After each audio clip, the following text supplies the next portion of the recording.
Listen through to the end of today's podcast to find out why I saved Wayne Rooney from a potential threat. The Dancing on Ice final is well represented with a flag, and Anderson gets a new job as a cow farmer.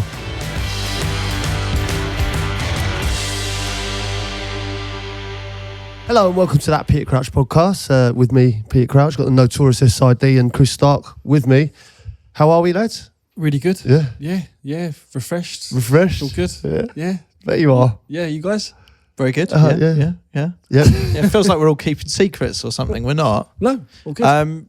Do you know, just quickly on that, I last night, funny enough, I told Ab this morning, I saved Wayne Rooney from a terrorist attack. In my dreams, yeah. How bad's that? Go on, so elaborate. Well, I saw them in a building, and I thought they were basically putting a bomb in this building. And anyway, I saw that Wayne Rooney was supposed to do a talk there the next day. And so as Wayne was coming in the next day, obviously lots of things happened prior to that, but I just said, Wayne, don't go in there, mate. It's a trap. So you saw them planting a bomb the night before, and then I didn't the morning of, you didn't say anything. I don't know why that all kind of fast forwarded to the next day. I don't know, because normally I would, if I thought there was a bomb, I would have said it right there and then. I just want to make sure this isn't a premonition. Well, no, I hope to God it's not. But there was a terrorist attack, and I saw it happening, and I warned him, and we went elsewhere, and it took a bit of convincing, but then it blew up. Bloody hell! So that would have been the end of Wayne. Why Wayne Rooney? Why? No idea. I was watching something pretty dark. I don't know if you've seen Kin, Irish series. Brilliant, by the way. Very absolutely good. Brilliant. But like really kind of hard hitting, fast paced. And I was kind of along those lines with my thoughts, and Wayne Rooney popped into them. But thank God he's safe. Did you? Was it one of those you woke up and was like, huh? Like, yeah, it was a bit. Yeah, it was a bit. Well, I felt the need to kind of tell Ab. Yeah, it's weird when you have vivid dreams like that as well. It'd be great on the podcast, by the way. Yeah, really good. Yeah. We should definitely. Boys, we're not that far away from. I'm just looking at some of the events that are coming up throughout the year, and I worry that we need to start putting in plans for things, or if there's things that we want to do with the podcast. For example, Champions League final, FA Cup final. It'll be here before we know it. Should we be trying to organise some sort of like watch along or do something a bit special for it this year? For what, a Champions League final? Yeah. Just what I was just thinking, if we it's Wembley this year, isn't it? It's at Wembley this year. Do you know what I've also had my eye on? It's the Europa League final. It's in Dublin. Oh really? Yeah. I've kind of more so got my eye on that one. I don't know why. I feel like we've worked on a few, haven't we? Europa Leagues, and it's been dropped a lot, hasn't it? Yeah, we've done a few like Brighton, and we haven't done many Liverpool games. You did last time, didn't you? Yeah, last Liverpool game. Yes, but we did Villa and Brighton. How much of a piss up is it? You know, if you can get there with work, you know, a bit like what we say with this. But if you get to a cup final and you're doing the TV stuff, I imagine because you're all in the same hotel, aren't you? And they always get a good cast of people for it. Well, it's kind of a celebration of the year's work because the Champions League is the last game.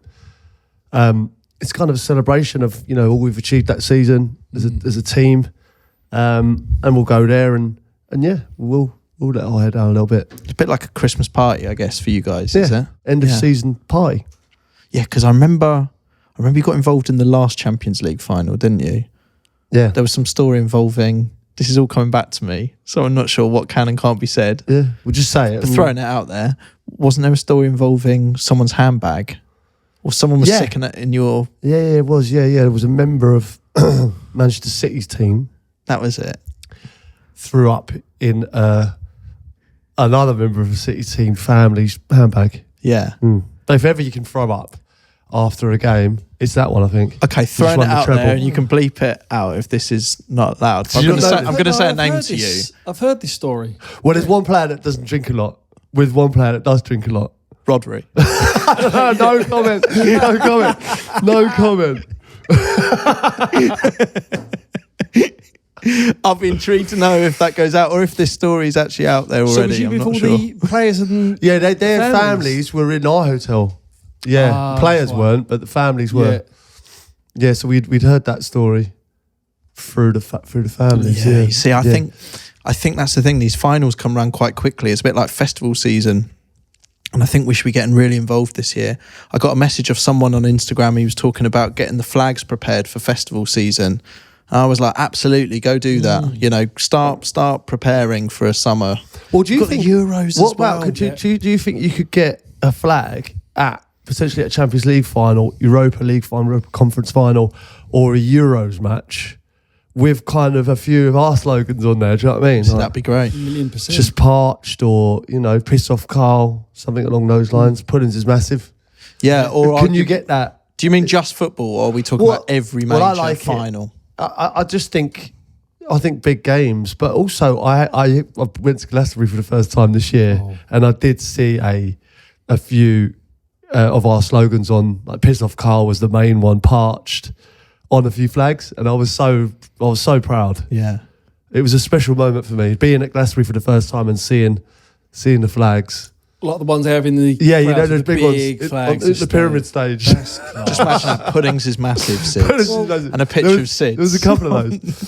Fantastic. If anyone's podcast with the viewers that we've got, they can make that happen. Yeah, 100%, mate. Can definitely make that happen. It's been done before. Yeah, it's been done before. I just would like to, maybe if we're, because one thing that I really like about this podcast is it's homed in football but transcends it sometimes. And so if we're going down the idea that we'd love the podcast represented in every major final, wouldn't it be great to have like the Dancing on Ice final, live on TV? Fantastic. We just need someone brave enough to give it a Puddings is massive, or like, I don't know are you allowed flags in the Dancing on Ice final? Bring one anyway. Yeah, I know. You can try. Are we saying it's always a flag?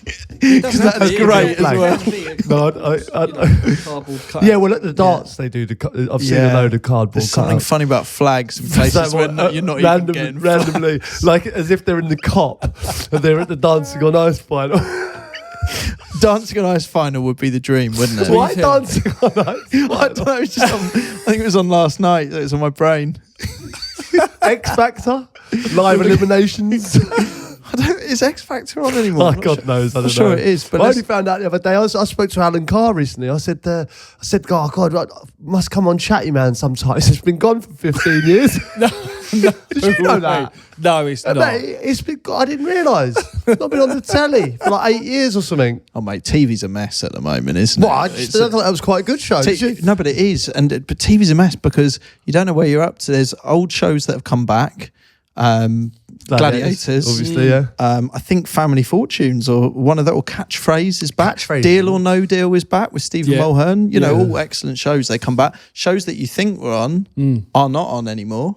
Yeah, well, that one took I couldn't believe it. I just assumed that was like a Friday, Saturday night kind of show. That is that still getting shown now though? It feels like it's still on. No idea, mate. He hasn't done it for 8 years. I couldn't believe it. 8 years. But it feels like he still gets on TV. I couldn't believe it. Royalties. Yeah. What's the crap with Babe Station though? Is that still on? As a channel? Listen, there's so much access to other stuff at the moment. That's what I mean. Like, I sort of fallen off my radar. About Babe Station. Great. Right. So we exactly what I wanted to hear. We had when we was at Reading, we had an away game, and on one of the channels was Babe Station. So obviously, is this on the bus? No. This is at the hotel in the evening in the hotel rooms in everyone's rooms. Light entertainment. But yeah, it was Babe Station. So obviously, word spread around. Right, lock in, and just listen out, just listen up. Right. So can I ask what club it was? Reading. It was Reading. So we got through to one of the girls, and we asked her to start spanking her ass. And Glenn Little's name's Blakey, isn't it? Yeah. Going, Blakey. Did she say it? And she started saying it.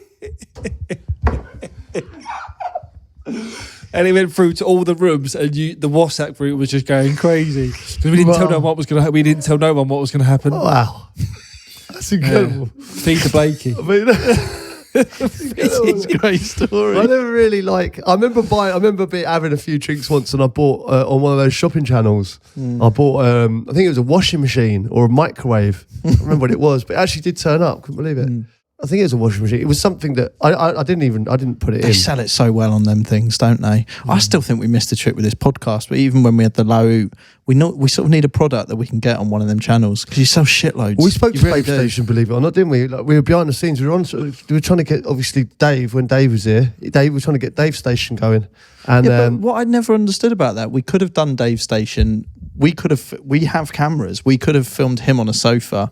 I don't know just what put we it were out. imagining. Like, if Babe Station got involved, they weren't going to put Statman Dave on the sofa. well, that was kind of like what I was hoping. I know. Doing what? Stats. So we were going to get him doing. So you call him up, and then exactly. and then you call him when he goes. You know, Man City have had 3 clean sheets in the last 6. But you know how they're always muted, Sid? So- And then they pick up the mic. It's always like, Yeah. call now for stats. I had a mad one. Radio 1 used to be next to where they film Babe Station. Really? And if you... Is it central? Is it quite a central location? It was. Like, I don't think it's in the same place now. And I do remember it was bizarre because if you ever were in early enough, say you were doing the breakfast show and that, and say it was a sunny day, they often did the summer specials out on the roof. Really? So you'd be out Al on the fresco? fire escape and you'd look across and it's just an odd scene, isn't it? When you see like, you know, that going on. I mean, it's one thing seeing on the TV, but On a it's, sofa outside with yeah, cameras it's around. sort of, as you say, like an alfresco. Alfresco. I think there's a special in the summer. I don't know if it's still on. An fresco special. Just very quickly on our listeners being creative, and you know, and we would love people to make the flags and put them in, and do let us know if you're going to the Dancing on Ice final, because it would be. Yeah. I feel that's now a thing. Please get in touch. We got this sent in. Have you? We've not really spoken about it. So I had this sent in to me, but it's a gift for all of us.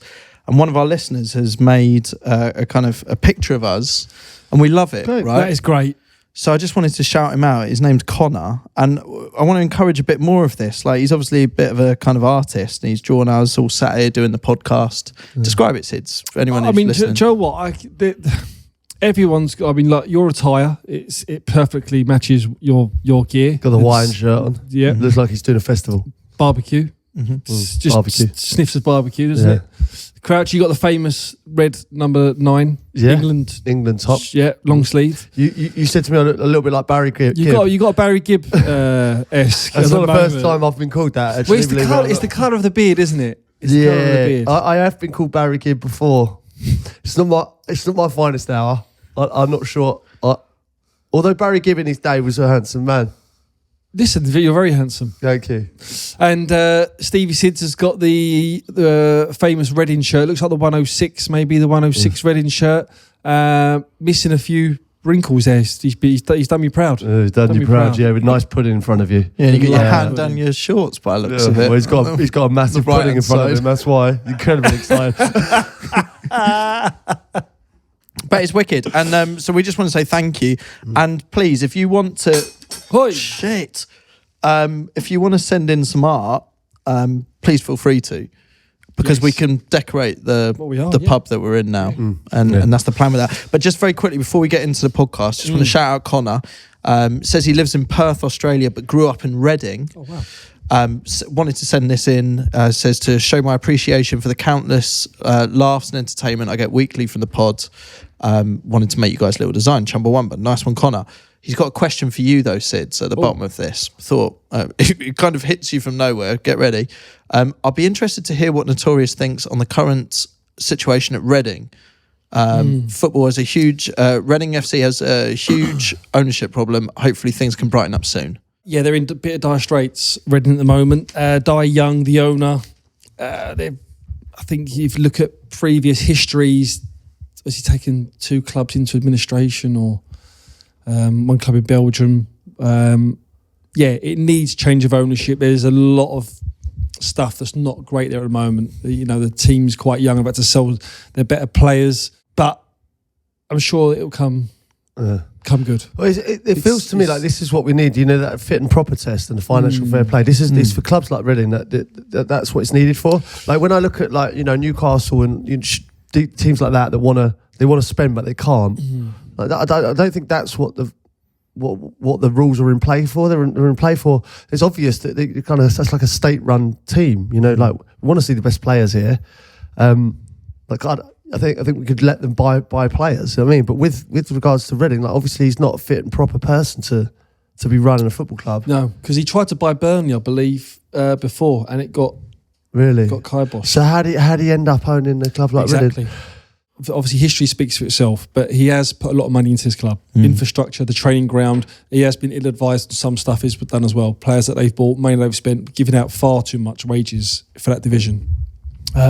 So there's a mixture and a number of things. But I'm actually doing a live chat for with an audience in Reading in a couple of weeks to raise money. So I think it's sold out in a couple of hours.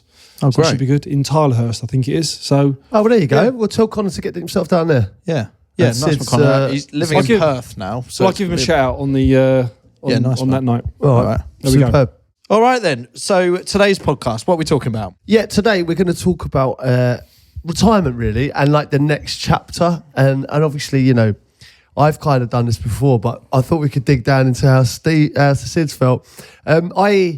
We did our badges together, didn't we? Yeah. And did you know this? We went down to Wales. We used to drive us down, and we used to go down to was it Newport, wasn't it? Yeah, Newport. Yeah. Dragon Park in Wales, and we done our badges down there, and that was good fun, wasn't it? Yeah. So we done our B license together, and then we went on to the A, Yeah. and then you. No, I did it, and then there was more. There was a lot of other stuff that I had to do. Yeah. That I knew I was doing this kind of stuff, and I didn't finish it. Didn't complete it all. But actually, you know, you say like you hear a lot of ex-footballers going, "Oh, why do we need to do this?" You know, we've played the game for 20 years. But I actually do think it's a totally different skill. Actually, you do need to do it. Like, you could see the ones who were coaches already. Yeah. I thought, Yeah, definitely. and the ones who weren't. And I think you do need to do it. And I think it's kind of like there's a bit of this. I think there's certain obviously players who've gone into management that haven't done well, and it's no accident that, you know, some of the best managers we've seen haven't been the best players. You know what I mean? There's a kind of a bit of an arrogance, really, that if you've played the game that you should be a great manager or coach. But I think you do have to put the work in, don't you? Like, it's a totally different skill. You quickly get thrown out your comfort zone, don't you? Because you got a picture, Starkey, that although we've been a player for 15, 20 years, we go out and we've probably trained in thousands of sessions. But when it's down to you to put one on, you actually go, "Oh, is this area size the right area?" Did you feel nervous? Yeah. I did. Yeah, you do, like very, very quickly. But it's a great learning curve, isn't it? It's a great learning curve. I enjoyed it. I've actually got to renew it this summer. Yeah. Because every 3 years you've got to renew your badges. Yeah, so when they say badges, they mean the different licenses that allow you to coach at different levels? Well, like, take it right from the start. Obviously, is it like level 1, level 2, Yeah. UEFA B? Is that right? Yeah. So the level 2 one, for instance, was like that would be, you know, duty of care. Like, you'd have to do your first aid course, wouldn't you? Which was quite handy to have. Certain things like that, like at the kind of base level, grassroots coaching. Yeah. It was very basic, wasn't it? Literally about setting up a 5-a-side team, 11-a-side team, what positions. You can't not pass it. Okay, but that's just to get what? That's On the just to ladder. hit. That's just to be on the ladder. That doesn't give you anything. Nothing. You're not. No. Yeah. So your B license that allows you to be a head coach for men's or women's amateur clubs, youth teams up to the age of 16, and assistant coaches for professional clubs. Yeah, so you can coach at all levels, but you couldn't be a manager Right. of a professional club until you got your A license. Okay, and then with an A license, you can then do. With an A license, any you club. can be anything up to before the Premier League. Yeah. You can coach. And then also there's a pro license after that, which would be, which is what, like, for instance, like Ryan Giggs, when he was at Man United, for instance, he didn't have his pro license. There's a few people that wouldn't have their pro license, but they can still manage as long as they're on the course doing the pro license or seen to be getting the pro license. But the pro license is more for dealing with yourself higher up to board chairman. Agents, Media, board, yeah. chairmans, Rather rather than coaching. Yeah. It's the role of being a manager. Okay, so where are you boys up to? I've got my A license. Yeah, but I didn't. Licenses. I didn't actually finish the A. Yeah, that's the good But thing can about I doing do it. the badges? Yeah, you can. Yeah.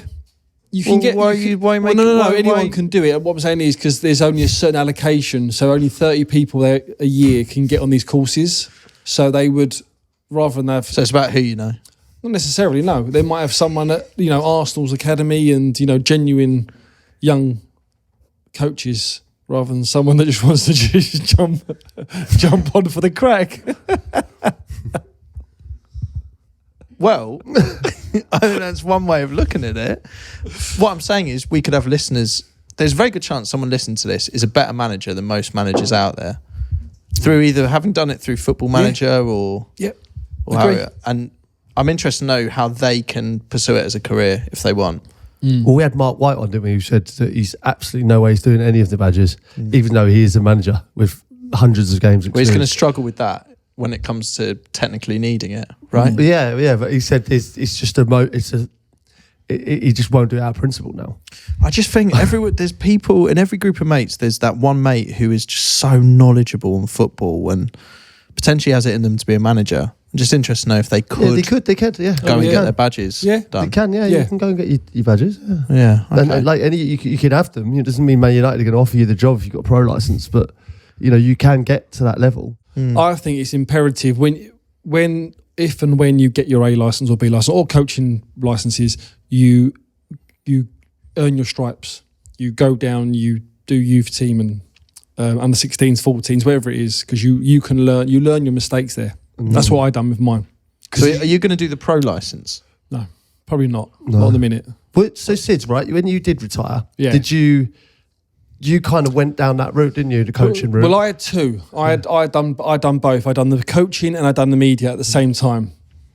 One reason for that was because a load of old pros just said to me, make sure you're busy.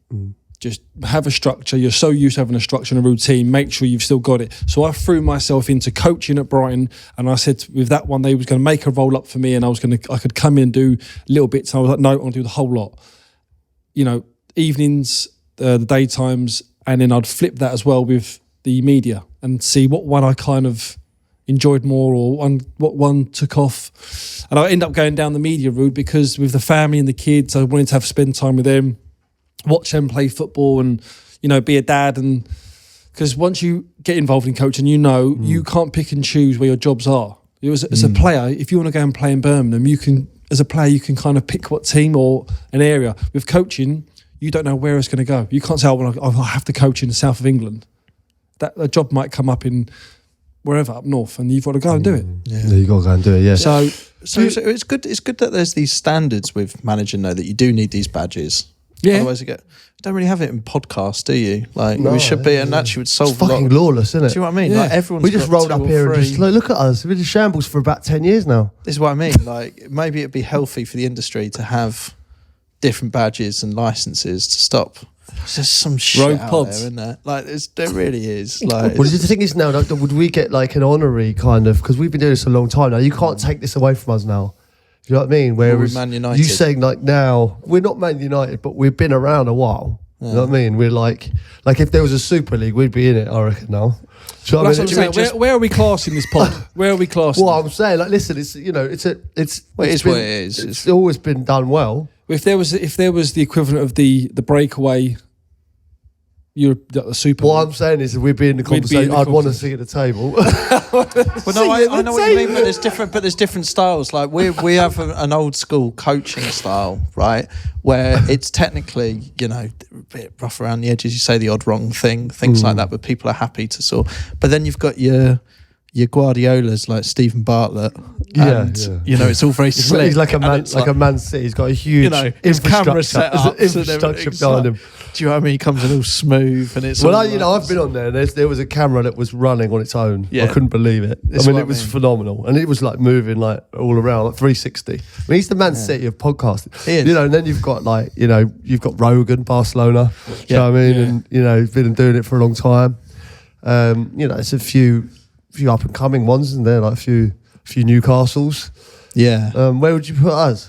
Well, I just think we're this slightly. I view it as I guess it is a bit more old school. It's a bit flat cap.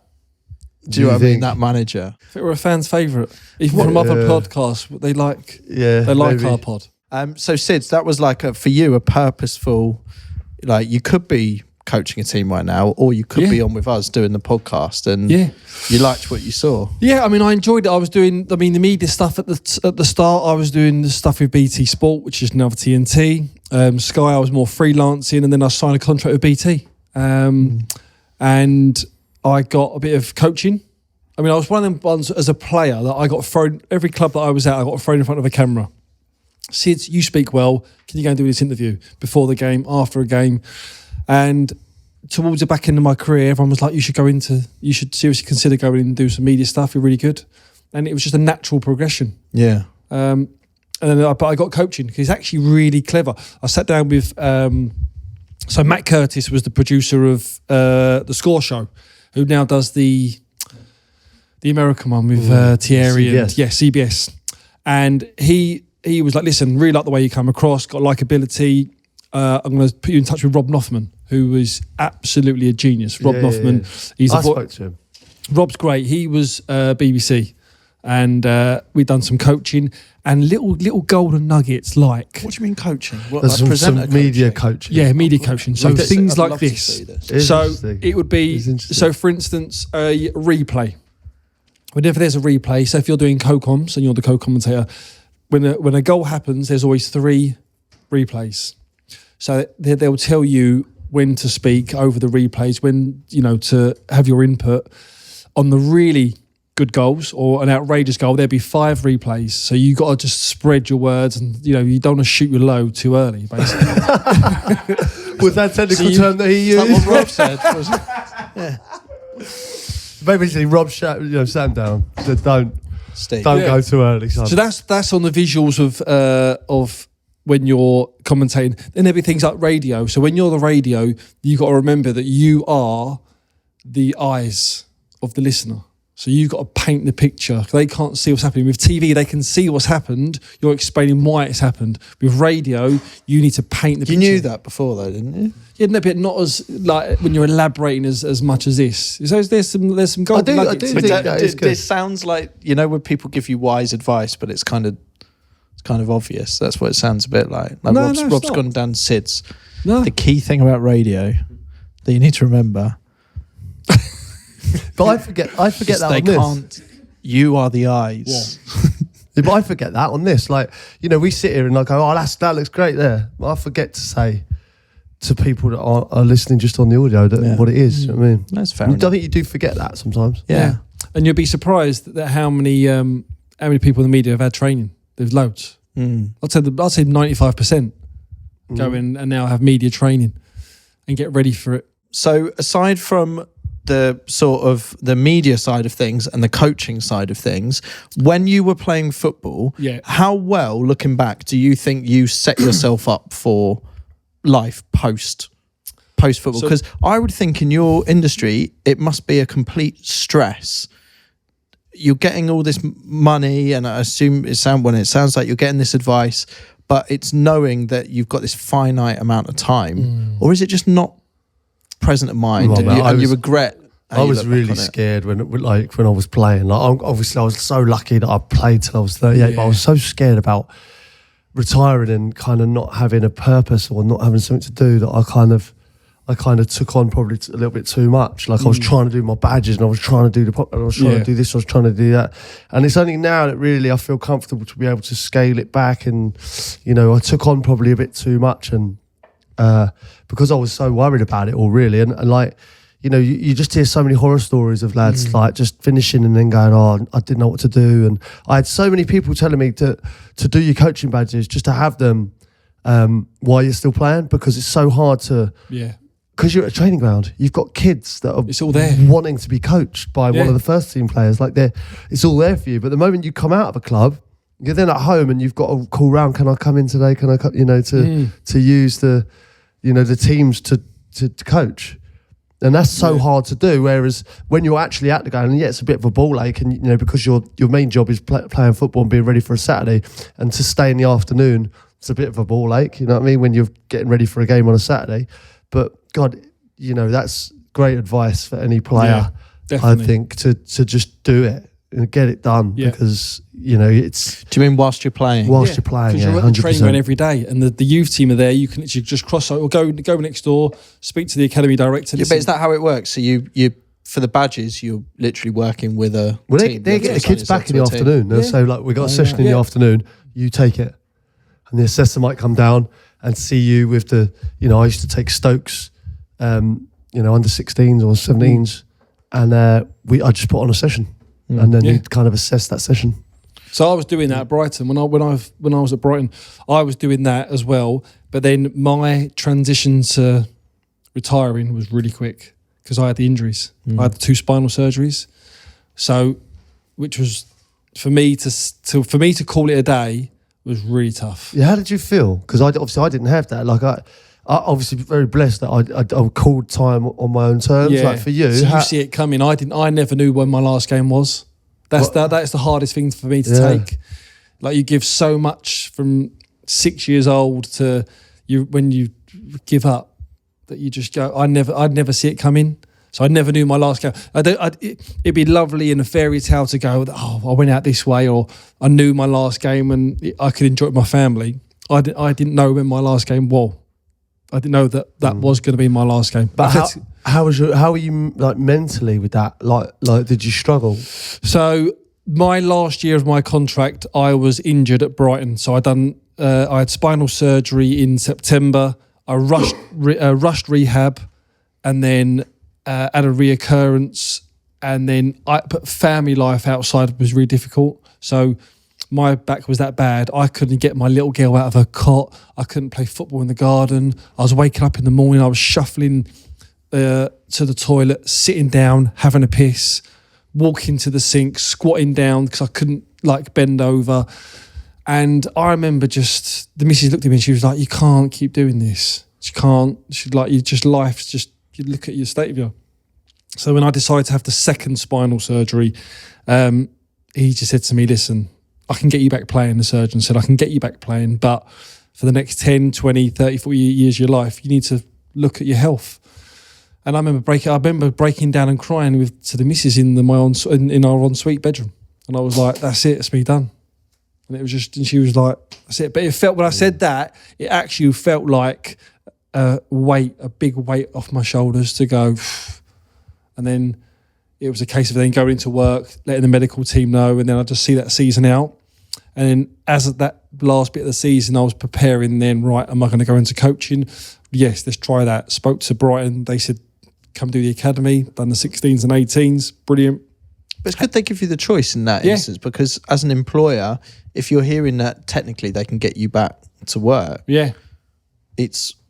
you'd think that given there's money involved and there's a contract, that they would want to get you back playing for their own selfish reasons. Do you know what I mean by that? It's like you're a professional, they want you to work. Yeah. But it's good that they would be willing to stop the contract. Yeah. Is that how it works? They were brilliant. Yeah, they were brilliant. I literally rehabbed I had my second operation in April. So I had a few more months to go for the season. And was your contract finished then? Yeah. And then I was sitting down with all of them, the manager, the head of academy, John Morlin, who's brilliant, even the chairman. Everyone was there, and we sat down and they said, "Listen, we want people like you within the football club. You can't walk away from it. What you can offer the kids and an ambassador role." And I was like, "Yeah, that's fine. Let's do it." And they gave you an ambassador role as well. Done the ambassador role. What does that entail? I mean, it was quite early on, really. There's a few. I mean, Bobby Zamora and Glenn Murray, they're ambassadors now, whereas they do appearances at the stadiums. I don't know, 12 games, go around the boxes for the home games. They might do a few media days for them. But I was one of the earlier ones, and they didn't really use me as much. But I was juggling I was the same as you. I wanted to be busy. I wanted to do the media, the training, and see where it took me and see what one I enjoyed more. And in the end, it was the media stuff that just fitted the family life and me enjoying it as well. If with those injuries, how long after would you have played, do you think, before you would have retired? If I didn't have the on your own injuries. terms, yeah. Oh, I was naturally fit, so I could have played, and I would have dropped down the leagues. I would have gone down. I could have played till I was 38, 39. Would you do that? Was that your route that you were seeing in your head drop down through the leagues, or I was originally going to go abroad. I was going to go to the States to finish playing there and then coach, manage and live in America. So do you think as a footballer, it feels to me that there's a slight element of deal or no deal with your own career, in that you get to a point where you can call it and finish on your own terms. Yeah. And that's an amazing thing to do, but you're also driven by the fact that you could maybe do one more season. Is it a hard thing if you're advising other footballers? Is it a thing that you actually need to consider about when you call it? And is there something to be said for calling it at a point where well, it depends. Your it's body, in your control. First of all, you got to listen to your body. That's the first and foremost. And it all depends on the level where you want to finish at. Some people might go, I'm not dropping down from the Premier League. I don't want to go down to the Championship. I don't want to go down to League One, League Two. So I'm just going to bail out at the top. Even though I can play, I won't. Whereas some might go, I'll just filter down. Yeah. And just when I don't get a club or when I can't play no more, that's me done. So it's down to the individual. It's a personal thing. And now so many players have got stuff outside of football. You know, they're like, and again, I was probably victim of this. I couldn't take my eye off the ball when I was playing. I had to be football, which is probably good in one way because I focus everything onto it, but bad in another because when I finished, I was like, shit, what am I going to do now? So naturally, I went into football coaching because that's all I knew and talking about football. So there's nothing else I really could have done. Whereas people now have got their own brands or image rights and you know things like that, and they can go into this and that. And I was like, oh wow, I wish I'd done that. I think there was a little bit more of that old school kind of mentality that like where you didn't have any other. It was like just concentrate on your football, mate. You know what I mean? Like, it was literally like all managers, everyone was like, he's taking his eye off the ball. Whereas now, you know, lots of players have other interests and other business things that they're into. But then I think it was seen as you taking your eye off the ball if you were. Yeah, that's the point. So do you think managers sort of just accept that with players now and managers themselves maybe? I remember seeing in the Beck's documentary, do you remember where he was talking about Ferguson's reaction to the time that he would go down to London and be doing these it's brand like, and image it's things? It's not seen as a good thing, is it? Yeah. Whereas I think that's everyone knows it's part and parcel of the of kind of the game now. Yeah. What about sort of how much are you encouraged to put your money into businesses or set up things or fund family or friends or like there's always a few sharks off, isn't there? Like, what are the lessons from that? Oh my god, we see them all the time, you know, like people coming in and they'll do this, do that through agents, friends of a friend. I'll come in, they have an audience with a few of the players and just hear some horror stories. And they're like, and those horror stories have kind of stood me in good stead, really. You know, it's one particular player, obviously, you know, telling me about what he's been through, and then you hear these things, and you kind of end up being shit scared of anything, don't you? Yeah. Some of the stories you hear, Jesus Christ. Some people literally beg you to get in front of the to get in the training ground in front of a few players to pitch an idea, and you're like, nah. If that goes wrong, it comes down on you. Yeah. And there's loads of them. There's loads. You mean those types of ideas? Oh, like, yeah. I've got this product which is going to take over the world. There was a big property kind of boom when we were playing, wasn't there? And everyone was invested in, you know, new apartments or apartments abroad. It was constantly felt like there was a new property. You've got to invest in this. And then you find out that everyone's done their money.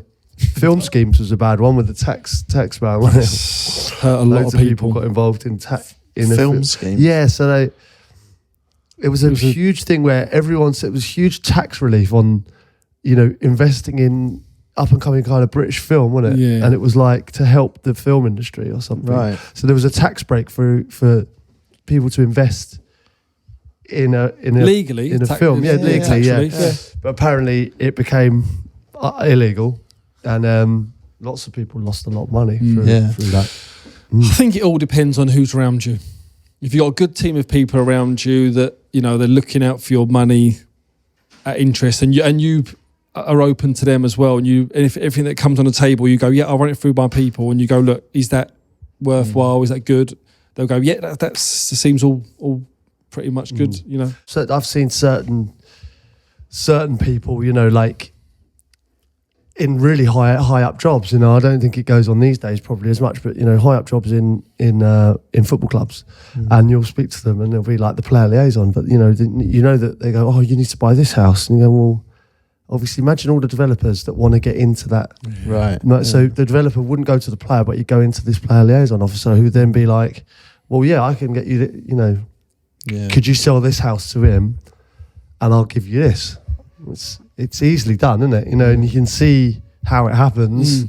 Maybe it's knowing you a bit now, Crouchy, and knowing you a bit more now, Sid's. Like, you can be so guarded on this front, and there's a big thing I've noticed with footballers, and a lot of the guys who come on the podcast. There's this trust thing, and it's like footballers trusting other footballers. Yeah. And I've always found that interesting. How? Yeah, but I think that's the case in kind of any.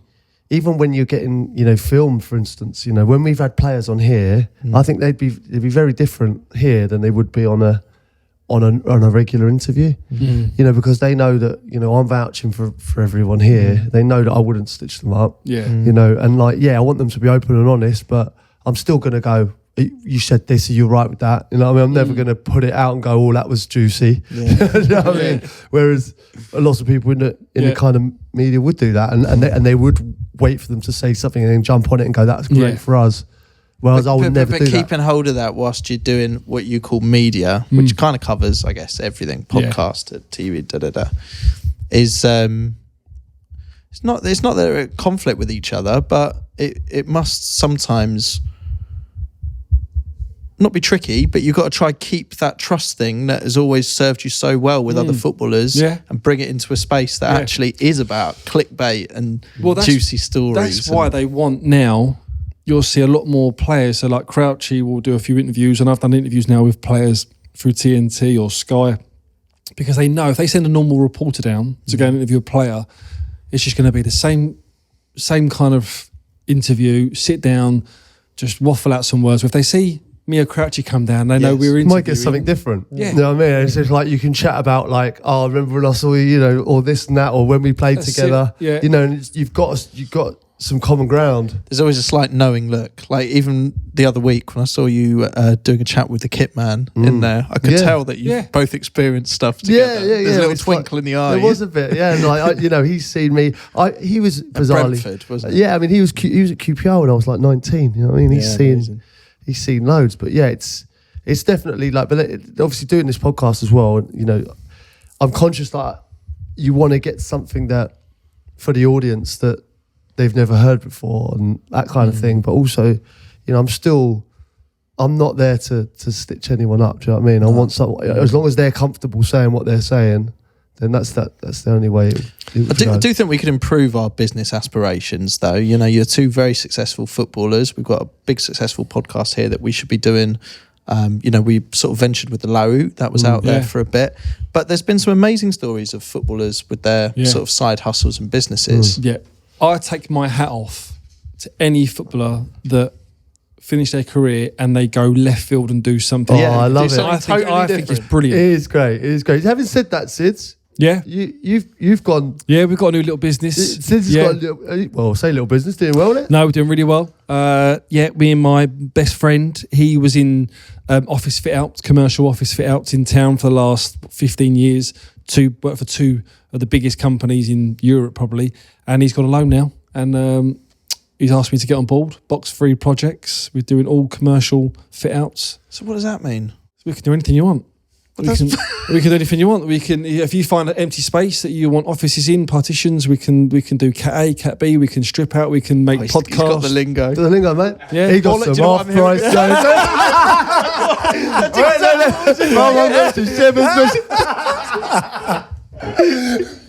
all that was in there. That was my interview process. Let's do it as an experiment, right? You just talk us through what you can sort us with the business. See if we can put it to music, and we'll put the Only Fools underneath this, and we'll just hear how it sounds. Ready? If you could do it in the Only Fools and Horses way, if I said, right, Sid, what could you do for me in my office? What do you need in your office? I need everything, really, everything. What would you do? Well, we can partition rooms off. We can put an animation of this place looking like a pub, We can put sofas in here. We can put some crystal door in, partitions up there. We get some aircon in, but put a few bulkheads around there. Here we go. Cat A, Cat B. We can do Cat A or Cat B. We can strip out. We can white box it. Wherever you need. What about like printers, stationery, office equipment? Source that, no problem. Source that. Yeah, that's easy. That's easy. Wait, it's just wink at the camera and give the name of the business. Do you want to hear some of the other businesses that players have gone? It's a bit less. Also, if you do have an office and you listen to this podcast, we're doing it. What are they? What's it called? Box Free Projects. Box Free Projects. So honestly, we're doing really well at the moment, and any office commercial fit outs, anything. Superb. Great. Yeah. Well, Matthew Flamini's the one that always does me. Like, obviously, like a biochemicals company, right? That will eventually be a sustainable way to challenge oil. Really? Apparently so. This is incredible. It's worth like billions. Is it? Genuinely, yeah. Yeah. Billions. He got involved. You not heard this? Yeah. So is this someone that was at the training ground and was like, I think he was in Milan. We're going to rival oil. I've dug into this a little bit. Like, Is he his friend? He was in Milan, right? And he met I suppose he was a chemical engineer, biochemical engineer, and had a place in Milan. Obviously, if you are a biochemist, right, don't take all this as gospel. But he was making his biochemical stuff. And it basically came across something. Obviously, Matthew Flamini, I think, invested in him, really. And, I think he spent a lot of money on this. And eventually, they think it will replace oil, which I imagine would be quite lucrative. But I imagine he might have a few people after him trying to stop that. He set up the business. I'm just reading a bit more. He set up the business while he was still playing. It's currently worth 21 billion. There you go. It's 21 billion. I think there's hundreds of people that work at this factory now, and he's involved in it, which is amazing, really. Big fan of Daniel Sturridge here for his side hustle. I didn't actually know this. He's got a barbecue sauce brand, bit of me, based on his mum's cooking. Is he a BBQC, Daniel? It's called, I'm just hearing, it's called Stir Crazy, but Sturridge. Oh, okay. There's a better name than that, I would think. It's good. I feel like he's missed a trick there. Reggae sauce was the main one, wasn't it? That was good. Levi Roots, wasn't it? Yeah. Levi, well, he's smashed it, hasn't he? Remember him on Dragon's Den? Yeah. Yeah. Well, Clarence Seedorf, I've heard these. Do you know these fingers restaurants he's got? Rome, Porto-Cervo and the French Alps. Wow. But I think that's flying, isn't it? That's doing really well. So that's Milan. Porto-Cervo, that's in Sardinia. You know I've all been about there. I do, yeah. It's not cheap there. And the French Alps. I bought a cheese and ham sandwich from Porto-Cervo and it cost me 350 quid. Sorry.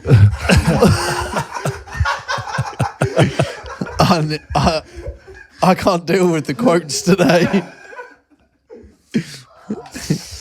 Yeah, seriously. What happened there? I'll explain to you, right? I was at this, which is one of our favourite places. Like, it's an amazing place. Cala de Volpe, right? It's a hotel in Sardinia, in Porto-Cervo. And but one thing is, the lunch is off the scale, right? But you need to go like full board, otherwise you get absolutely fleeced. It's amazing, but it's like 300 quid a head, right? For lunch, 300 euros a head, right? So you better fucking enjoy this lunch. Right. But anyway, we went and I thought, and Ab wasn't hungry. And I said, look, we're doing the whole, so I said to the fella, I said, look, she's just going to have a cheese sandwich. And he said, no worries. That's totally fine. But she just had a cheese sandwich. Obviously, I filled my boots. I was on the prawns, freaking whole lot. But I didn't realise that she had a cheese sandwich. They still charged her the 300 300 euros. So I've paid, that is before drink, by the way. That's just food. So Sharks paid 300 euros for a fucking cheese sandwich. Couldn't believe it. And then obviously I've argued it, and they were like, well, it's a set menu. Like, you can have what you like. So the bill came, and you've been charged 300, but you've been on everything. I've done everything. Like I probably earned about 300 out of it, but How do they justify that? it's an absolute scandal. But I mean, it is. It's one of the best lunches you'll ever. What was the sandwich? Anything to? No. It was she wanted a really bog standard cheese sandwich. Yeah, because she was. Chefs laughing at you. Oh, but they all were laughing. And the worst thing is, I remember because I went there a couple of days, and one of the days I was like, I'm not getting fleeced today. I said, I'm getting the cheapest one on the menu. I said, I'm not having this anymore. And I've gone for it. So usually you go like, it's the second cheapest, isn't it? Like, I'll be honest with you, that's what I do. It's the old wine trick. You can't go the cheapest, can you? You go second cheapest, right? Cheapest. So I've gone, well, this one I've gone, fuck this, I'm going all in for the cheapest. So I've looked at the menu and I've gone, no, as if I'm like looking through it, like, I'm going to have the cheapest. And the fella's obviously knows exactly what I'm doing. But the worst thing is, again, he shithoused me because he came and there's a fucking half bottle. It was a half bottle. So it's the cheapest one by like loads, and it was a half bottle. So then I had to pretend I wasn't drinking either. So then she's had a cheese sandwich and not drank anything, and it cost 300 quid. Unbelievable shithousery. But I'll still go back. That's how good it is. All right, we got any more Sids? Gerard Piqué. I never knew this. He is in the top 150 poker players in Spain and has won over £500,000 from poker. Well, I didn't know that. Huh? I didn't know that. I've seen him once. I'm sure I've seen him once with a little Poker Stars T-shirt on. Yeah, I think you're right. Yeah. Didn't Thomas Gravison, did he become a went out to Vegas, didn't he? professional poker gambler or poker player? I know he made a lot of money in Vegas, and I don't know how he did it. Gattuso opened up a fish and chip shop. Do you know, I heard another one as well, right? Anderson. You remember him, Man United? Yeah. Yeah, he said to one of the lads who told me, it was Rio. He told Rio, I was going to leave my name, but it's nothing bad. So he told Rio, said, I'm going to earn enough money so I can buy 50 cows in Brazil. And he did. And I believe now he's got hundreds of cows. Apparently it's big. So what's he done? So he's got 50 and then just mated them or something? God knows. Don't know, he's got it. But what's the end game? It was what he wanted to achieve, though. Well, he wanted to be a farmer. Is this milk? I think it might be meat. Oh, really? Oh, the best meat. Because it's Brazilians' steaks, aren't they? And is that right, or is that Argentinian? Yeah. And Brazil, yeah, they love a bit of meat, don't they? Yeah, but I don't know if Anderson is trading in meat. Like it's. Well, I believe he is. Well, it's likely that or milk, isn't it? If it's a cow, I presume Are you so. calling bullshit? No, I'm not at all. I'm just wondering if he's going down the meat or the dairy. The idea that Anderson's milking 50 cows a day is extraordinary. He could have a farm. Also, the idea that he had enough money for 10, 15 cows, but has hung on. He's hung on. I think he was playing for the cows. Yeah, that's what. He was. Bear with me. I'm telling you now. There's some cows. Oh, God's sake! Certainly, Rio's having me on here. Call Rio. Fucking stitch me up, and Voice note Rio. We need to voice note Rio. Just Rio. say, Rio. Did Anderson have 50 cows?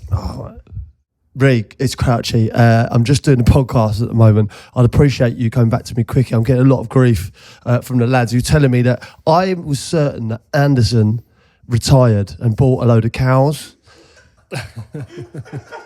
Can you confirm or deny ASAP whether he bought 50 cows when he retired? Thanks, mate.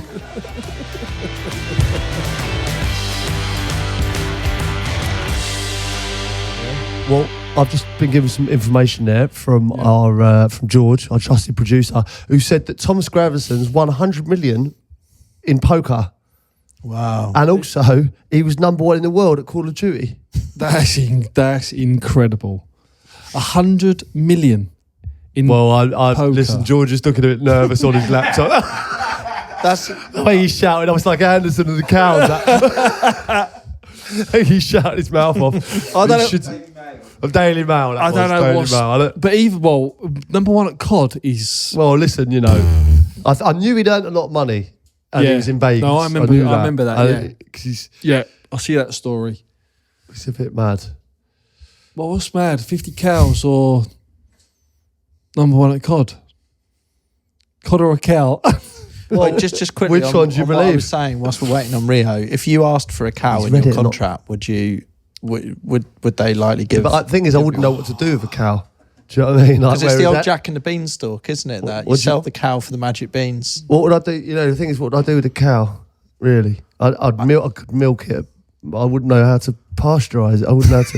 Is that what you do? How do you make it like drinkable? Well, no, some people. I mean, there will be people listening to this that believe you just go straight. yeah, straight there's from the fucking cow. some perverts. that listen to this. It's not. It's not. I've Let's go straight I've under met- it. mate. I've met, Ah.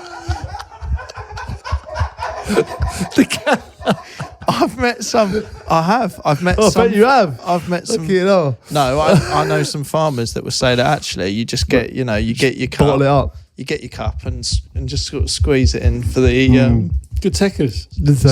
straight into it. Why would you have to be underneath the cow? That Well, you just said straight from the. no, I'm saying you go straight into the cup. No, you go straight from the udder. Like, What's the price of a cow? A listener out there I must actually know don't the price That's of a really, cow. Really good question. Well, how much is a normal But I want steak? I want a grade A cow. I want a good cow. How much is the top cow? Well, an Aberdeen Angus. What's the best part of a cow to eat? You what? What's the most expensive? You must know this. Yeah. Well, yeah. Well, A elaborate single then. cow can cost from 1,000 to well over 30 grand. Let's say Anderson's only dealing in quality cow. He's not That's messing around. 30 grand times 50. Yeah, 1.5 there you million on cow. There you go. Do you want to know the top cow breed? Yeah. No, let me guess. It'll be Aberdeen, won't it? Aberdeen Angus. Do you reckon? Holston? Oh, do you mean in the world? Well, yes, I think this is world. Because I guess Wagyu beef is sort of... Yeah, 30 grand. You know what they are. You do know them. What would be like the most expensive steak in a restaurant? Wagyu. Wagyu cow. 30 grand. They get some life though. don't Cow they? originally hails from Japan. Yeah, and they get massaged. don't Juicy, tender, marbled. They get massaged. Yeah. They massage. They massage the cow. Well, actually, there's something in, and a farmer listening to this might be able to tell me, but Wow. the music that you play to a cow affects the milk. Now, I feel like you're taking the piss. No, I'm not. Can we get that Googled? They listen to Capital.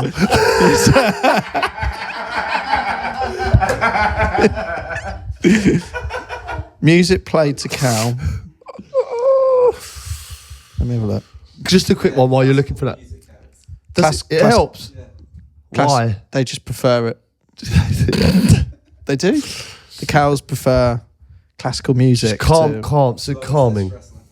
Yeah, so it's low, Lowers yeah. the stress Calm levels. music. And What have you found? I feel like you found some. I have, yeah. The highest price paid on record was 400,000 in Australia.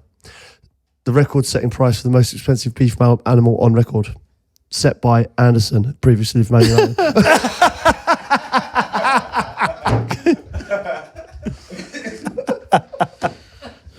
Oi, just because He knows something we don't. we'll move on. Yeah. And no doubt we'll be doing a cow 11 in the next podcast when someone sends it in. But 100%. last little cow fact for you. Did you know cows can moo they moo in different accents? So a Geordie cow will moo differently to a... Now you are fucking taking the No, I'm piss. not. No, yeah, I swear down. So you Swear So down. you're telling me a Brummie cow sounds different Yeah, to it's like- a London. Moo. Dude, so like Scouse cow.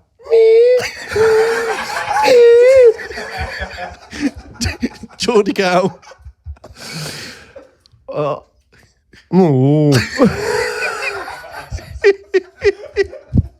The fuck have we become? Scottish cow. Glaswegian. Let's go Glaswegian. Meh. Fucking meh. Yeah. All right, we'll move on. But if anyone wants to back up, I'm fairly sure that's right. Cows can moo in different regional accents. You don't believe that, though, Sids? I don't believe that. No. Someone will confirm it and let us know on social. Yeah. Knock knock. Who's there? Interrupting cow.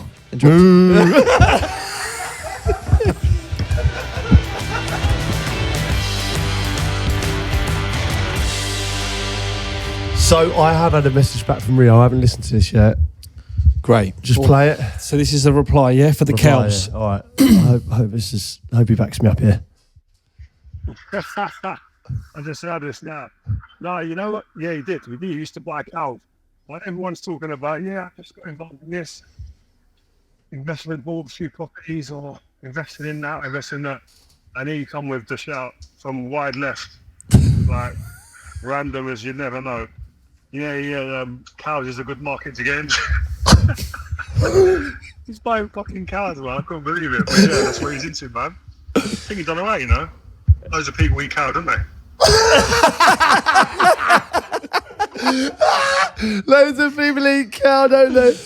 Well, the numbers that we've seen, he was onto something before anyone knew. That's what I'm saying. There's big numbers there. 400,000. Funny. And Rio said he was talking about investments there or whatever, and then he just said, cows are a good thing to get into.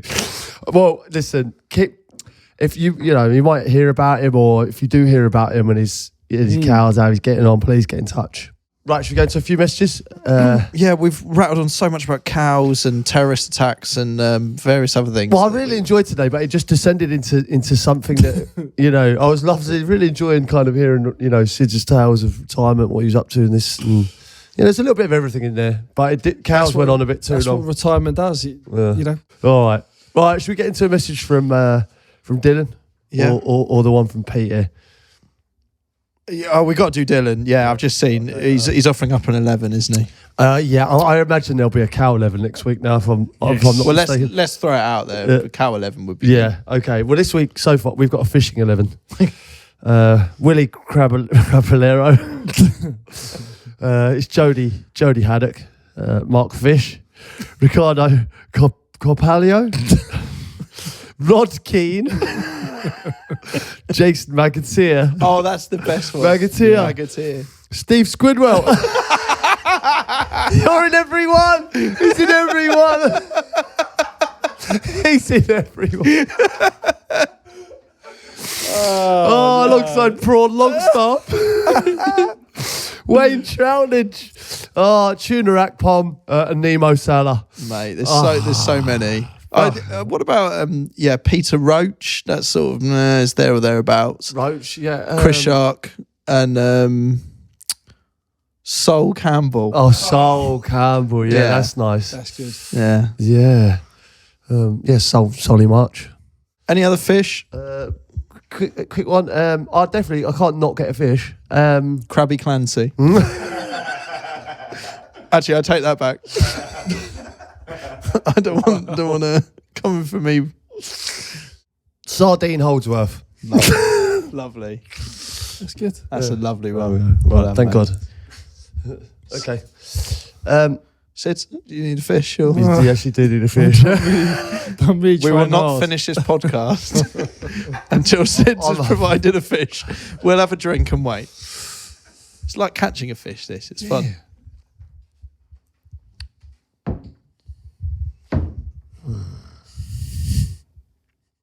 Right, I'm wrapping up now then, because he hasn't got one. I've got two. Two? Go. John Scalps. Yes. Virgil van Pike. Yeah, it's very good. Great fishing, guys.